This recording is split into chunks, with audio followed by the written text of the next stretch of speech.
June ತಿಂಗಳ 2026ರ ಮಾಸ ಭವಿಷ್ಯ.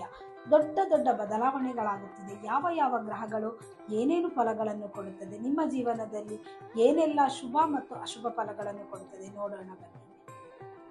ಜೂನ್ ತಿಂಗಳ ಮೇಷರಾಶಿ ಭವಿಷ್ಯ. ಯಾರ್ಯಾರು ಮೇಷರಾಶಿಯವರಿದ್ದೀರೋ ನೀವೆಲ್ಲರೂ ಕೂಡ ಈ ಒಂದು ಪೂರ್ಣ ತಿಂಗಳು ಹನುಮಾನ್ ಚಾಲೀಸ್ನ ಪಠನೆ ಮಾಡಿ. ಅದು ರಾತ್ರಿಯ ಸಮಯ ಬೆಡ್ ಮೇಲೆ ಕೂತ್ಕೊಂಡು ನೀವು ಹನುಮಾನ್ ಚಾಲೀಸ್ನ ಪಠನೆ ಮಾಡಿ. ಇದರಿಂದ ಏನೆಲ್ಲ ಲಾಭಗಳಾಗುತ್ತದೆ ನೋಡಿ. ಮನೆ ಖರೀದಿ ಮಾಡುವಂಥವ್ರಿಗೆ ಮನೆ ಖರೀದಿ ಮಾಡೋ ಯೋಗ ಇದೆ. ಹಾಗೂ ಯಾವುದೇ ಉದ್ಯೋಗಕ್ಕೆ, ಹೊಸ ಉದ್ಯೋಗಕ್ಕೆ ಹೋಗಬೇಕು ಅಂತಿದ್ದೀರಾ, ದೂರ ಪ್ರಯಾಣ ಮಾಡಬೇಕು ಅಂತಿದ್ದೀರಾ, ಖಂಡಿತವಾಗ್ಲೂ ಶುಭ ಸಿಕ್ಕೇ ಸಿಗುತ್ತೆ. ಆದರೆ ತಾಯಿಯ ಆರೋಗ್ಯದಲ್ಲಿ ಸ್ವಲ್ಪ ಏರುಪೇರುಗಳಿರುತ್ತದೆ. ಹಾಗಾಗಿ ತಾಯಿಯ ಆರೋಗ್ಯದ ಕಡೆ ಗಮನವನ್ನು ಕೊಡಿ. ಹಾಗೆ ಹೊಸ ಉದ್ಯೋಗದಲ್ಲಿ ನಿಮಗೆ ಅಧಿಕವಾದ ಲಾಭ ಬರುತ್ತದೆ. ಆ ಲಾಭದ 1% ನಿಮ್ಮ ಕುಲದೈವಕ್ಕೆ ಕಾಣಿಕೆಯನ್ನು ಕೊಡಿ. ಇದರಿಂದ ಕೂಡ ತುಂಬ ಒಳ್ಳೆಯದಾಗುತ್ತದೆ.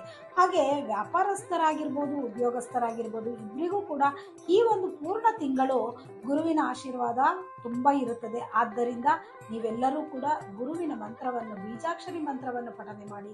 ಅದ್ಭುತವಾದ ರಿಸಲ್ಟ್ ಸಿಕ್ಕೇ ಸಿಗುತ್ತೆ.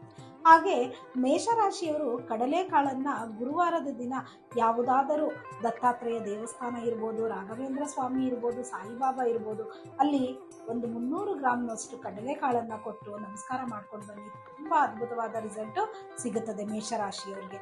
ಹಾಗೆ ಹಣ ಯಥೇಚ್ಛವಾಗಿ ಬರುತ್ತದೆ ಅಂತ ಮನಸ್ಸನ್ನು ಚಂಚಲ ಮಾಡ್ಕೊಳ್ಳೋಕೆ ಹೋಗಬೇಡಿ. ಹಣದ ಬಗ್ಗೆ ಸ್ವಲ್ಪ ಎಚ್ಚರಿಕೆಯಿಂದ ಇರಿ. ಮುಂದಿನ ದಿನಗಳಲ್ಲಿ ಹಣಕಾಸಿನ ಸ್ವಲ್ಪ ಏರುಪೇರುಗಳಾಗುವುದರಿಂದ ಹಣಕಾಸಿನಲ್ಲಿ ಜಾಗ್ರತೆಯನ್ನು ವಹಿಸಿ ಹೂಡಿಕೆಯ ಕಡೆ ಗಮನವನ್ನು ಕೊಡಿ. ಇದರಿಂದ ಮೇಷರಾಶಿಯವರಿಗೆ ಅದ್ಭುತವಾದ ರಿಸಲ್ಟ್ ಇದ್ದೇ ಇದೆ. ನಮಸ್ಕಾರಗಳು.